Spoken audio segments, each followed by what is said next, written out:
been Reppond. Welcome to my YouTube broadcast. Today is May 31, 2023. I'm going to begin with I'm doing this, by the way, from Seattle, visiting Seattle. My daughter, who just had her first baby, and visiting with her and getting to see the rest of her family here this week. Okay, so I'll begin with this. This is a dashboard showing, the yellow box shows what is happened this last week, and the pink box shows what has happened year to date. These are 6 averages going from on the yearly, going from the top of the NASDAQ 100 being the best performer and working its way on down. So going down the chart, you see NASDAQ 100, developed markets, EFA, the S&P 500, SPY, emerging markets, EEM, TLT, which is the long-term government bond, and IWM small cap, Russell 2000 small cap index, and then the Dow Industrials remain negative slightly for the year. To the right of that, you see the dots, the 4 columns of dots. And this shows that they are either above or below their moving averages, the 20, 50, 100, and 200-day moving averages. And many of them are green, but there's quite a bit of red dots as well. So you can see that, at least the top 3, the NASDAQ 100, developed markets, and the S&P are up, 30%, 9%, 9%. And then after that, it drops off to the point where the remaining 4 are barely positive or even slightly negative, as in the case of the Dow. So it's really a market of 2 markets, really. There's the technology type market and the NASDAQ 100, and there's everything else. Okay, so now I'm going to shift over to this really tells the story. And I showed this yesterday in my broadcast on Tuesday.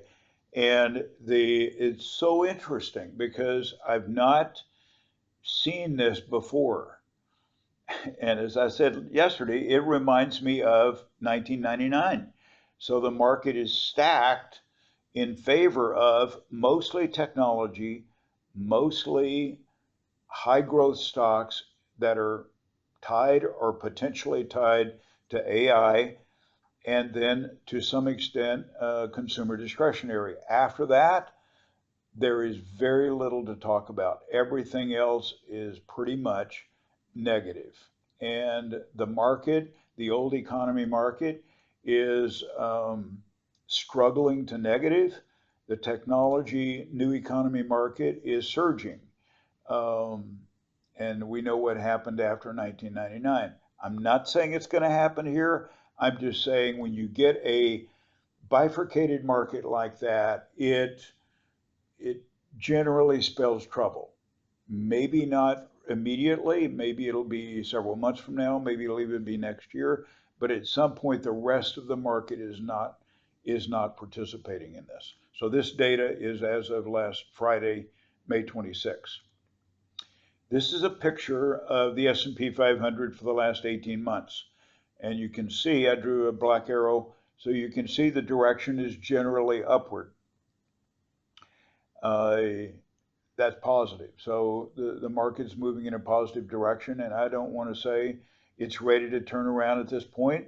I'm just saying I'm putting out a word of caution, a cautionary message to say if you are managing your own money or you have somebody else managing your money, be careful.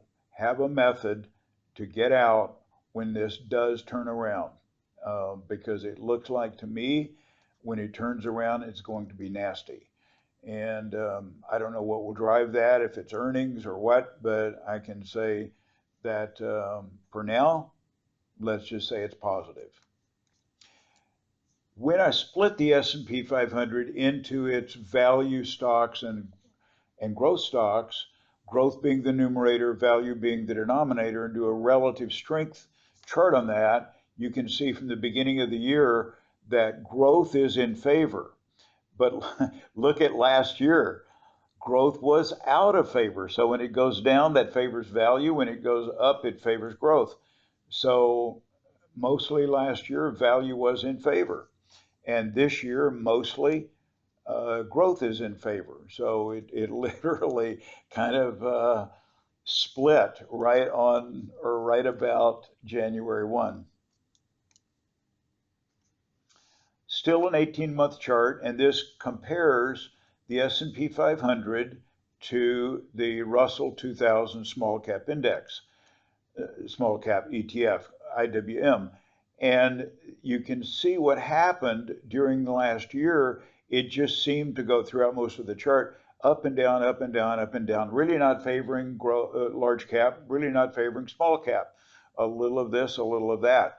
But then we get to late February, and all of a sudden, large cap, which is the numerator, took off. And if small cap were in favor, it would go down. So it took off, and look at where it is now relative to where it was in late February. Unbelievable. So this is a market of large cap stocks, basically, and it's more specifically large cap growth stocks, and even more specifically, large cap growth tech stocks, particularly those that include AI. So it is a very short-term period and a very narrow component of the market. There is not market breadth here at all. This is a market of one component of one sector. Treasuries, long-term government bonds, called treasuries, 18-month chart, you can see from November to present where that has gone slightly down, but again, kind of a sideways market, up and down, probably a little more down than up, but they have not broken down again like they did last year. On the other hand, they have not gone back up. So this is, it kind of remains to be seen what's going to happen with interest rates, therefore what's going to happen with treasuries. The US dollar, I did not put an arrow on this because you can kind of make the case either way. You can obviously see what happened in 2021 and 2022, the first part up until about October. And then the dollar began a decline. Since that time, it has tried to go up and collapsed. It's tried to go up again, which is where we are now. I don't know where it's going to go. If this is a move up or it's just another head fake. So I would not say the dollar is going down from here, and I would not say it's going up. A new trend, in my opinion, has not yet been established. Gold has been going up since late October, and but it has pulled back the last couple of weeks, and you see that to the far right of the chart. But I drew the black arrow so you can see, generally speaking, for the last 6 months or so, that gold has been moving in an upward direction. Silver, same thing, except silver is more volatile. It has gone up more and it has come down more. So, but generally, you said from that time period to present, generally speaking, it is still in an upward trajectory. When I put the two of them on a relative strength chart, putting silver as the numerator and gold as the denominator, you can see it goes up and down a lot. I did not put an arrow on here because it feels like it is not really favoring silver, and it is not really favoring gold, at least for the last 6 months or so.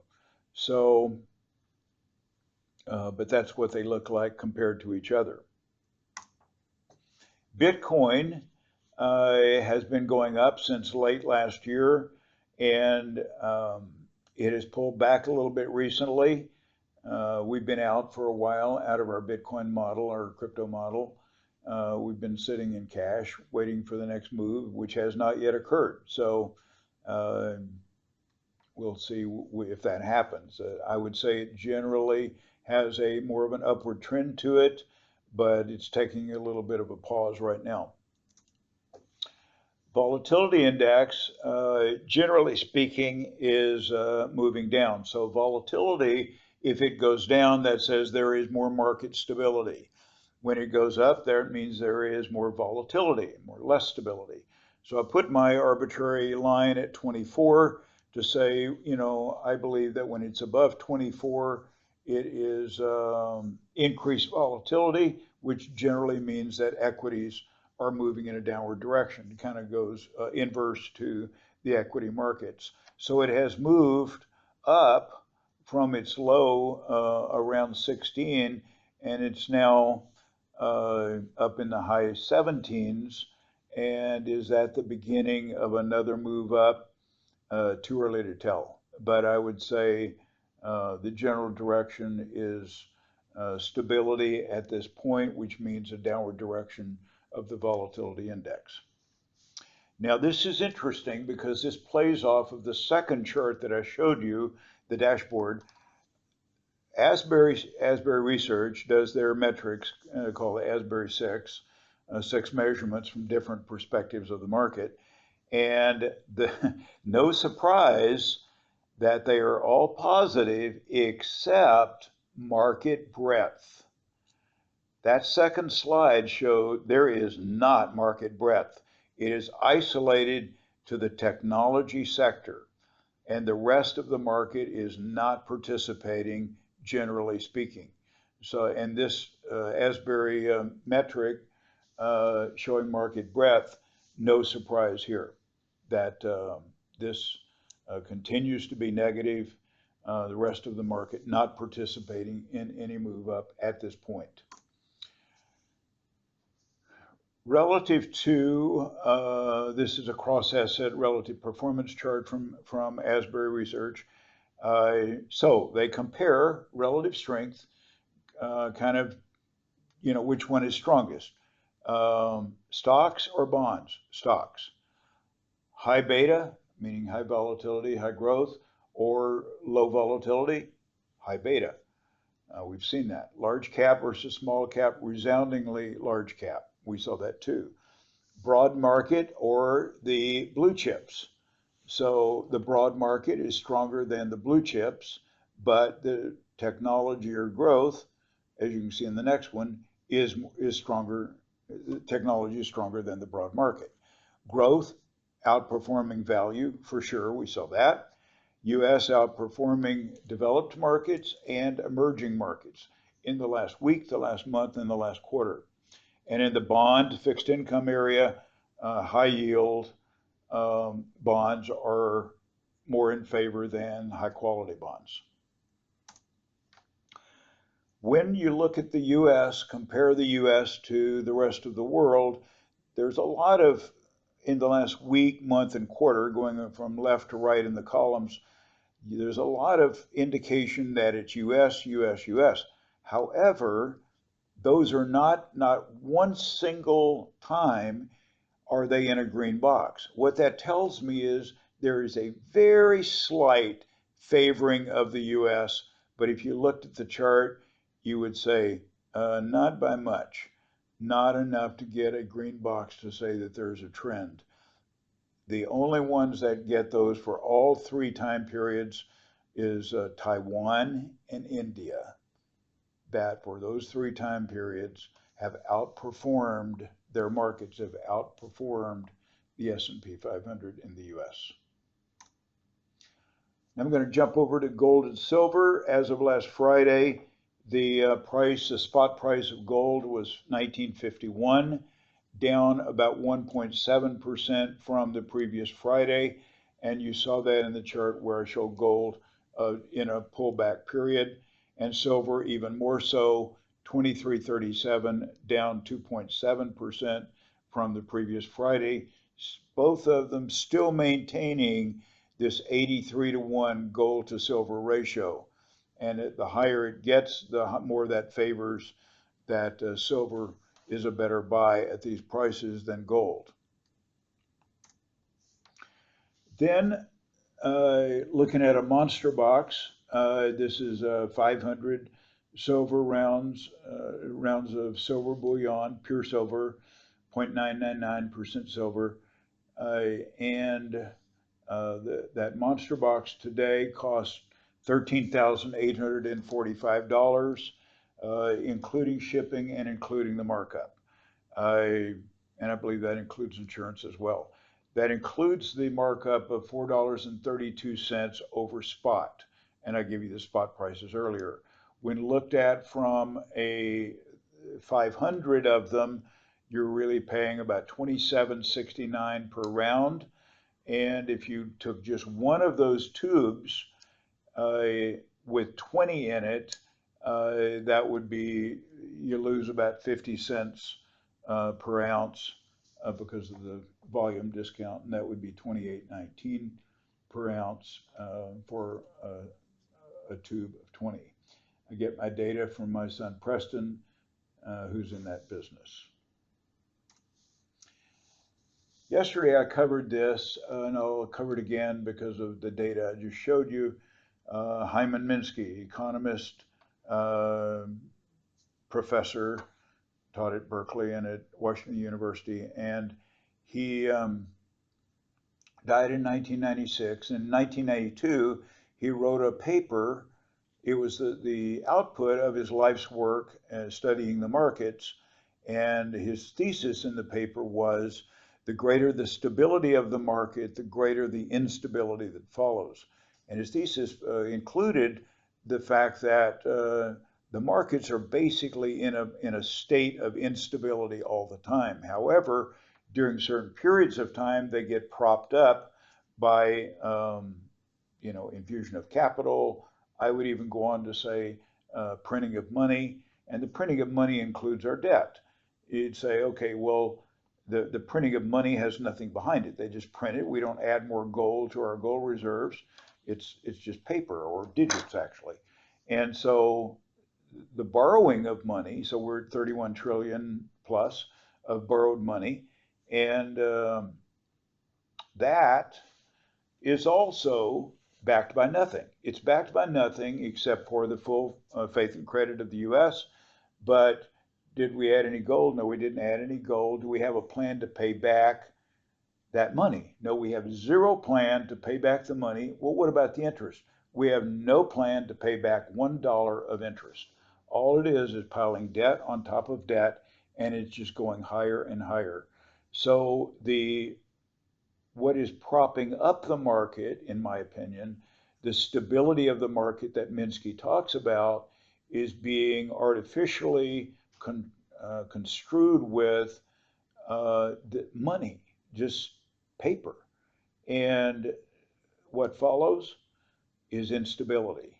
And I say it this way, my way of saying what Minsky said is the further the market goes up, the further down it's going to fall.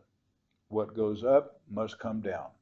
And that's just a everyday phrase of saying what Minsky was saying about the stability and instability of the markets. So as I look at the charts and see the degree to which the market is trying to go up and the way that price earnings multiples are elevated, I can't help but believe at some point Minsky, the other side of the cycle of instability, the collapsing of the market, is going to happen.